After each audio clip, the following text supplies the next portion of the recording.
The locus of the point of intersection of these two straight lines, these are two straight lines, the locus of these two straight lines where t belongs to the set of real numbers will represent what is the question asked, correct or not? So solving what and what? Solving equation number 1 and equation number 2, is it okay? Solving equation 1 and equation number 2.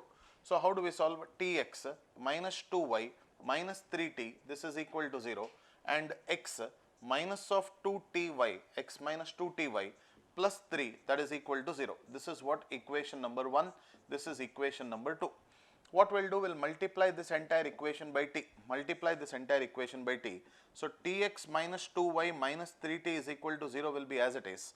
So I'll get here tx minus 2t square y plus 3t, that is equal to 0. So what will happen? You change the sign, minus, and this is plus and this is minus. What will happen? Tx will get cancelled. So 2t square y minus 2y, then minus 6t, this is equal to 0, correct or not?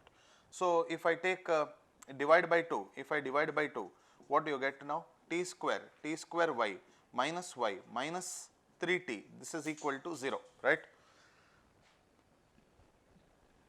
So if I consider this case now, y if I take out common, t square minus 1, that is equal to 3t. So I can say y divided by 3, that is equal to t divided by t square minus 1. Now if you multiply both sides by 2, I will get like this, right? This is equation number 3 I will put. This is equation number 3 I will put. So what is this value of y is equal to? Y is equal to 3t divided by t square minus 1, right? So now what you do? Substitute y in equation number 1. tx minus of this 2y, or y can be written as, what is it? Y can be written as 3t. 2 into 3t divided by t square minus 1, minus 3t is equal to 0. So I will put 3t. Is it okay? Tx, that is equal to 3t plus 6t divided by t square minus 1. So Tx, that is equal to 3t if I take out common, 1 plus 2 divided by t square minus 1.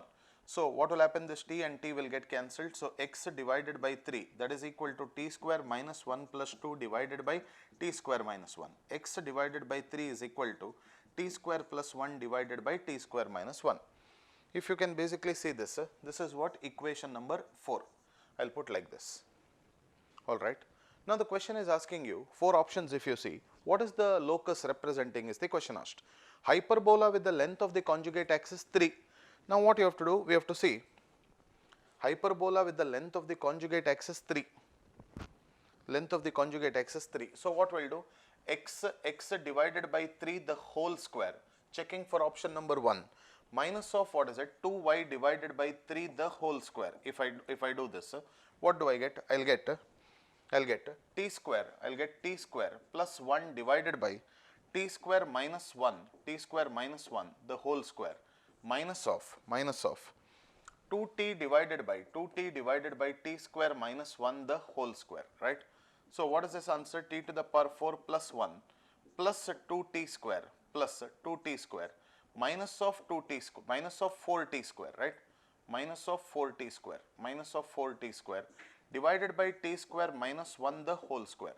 So I'll get here t square minus 1 the whole square divided by t square minus 1 the whole square. See, you can see that definitely it's matching with the hyperbola. So x by 3 the whole square minus of, I might write like this, y divided by 3 by 2 the whole square. So option number A is correct here. What is the length of the conjugate axis now? Length of conjugate axis, that is equal to, what is it? Conjugate axis, that is equal to, what is it? 2b. What is b here in this case? X square by a square minus y square by b square.